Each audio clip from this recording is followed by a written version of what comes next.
कितनी में? वालेकुम दोस्तों। आजकल हमारे शहर ख़ास तौर पर लाहौर और मुल्तान स्मॉग का शिकार हैं। स्मॉग दरअसल धुंध और धुआं का इम्तजाज है जो गाड़ियों के धुएं, फैक्ट्रियों की आलूदा हवा और फसलों की बाकियात जलाने की वजह से होता है। इससे सांस की बीमारियां और आंखों की जलन बढ़ सकती है। पंजाब हुकूमत ने स्मॉग के तोड़ के लिए 3 दिन का लॉकडाउन लगाया है और तामीराती कामों पर पाबंदी आयद की है।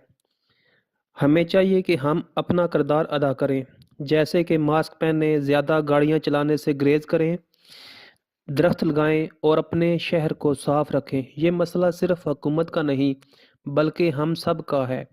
आए मिलकर स्मोक के खिलाफ कोशिश करें और अपने माहौल को बेहतर बनाएं। पाकिस्तान जिंदाबाद।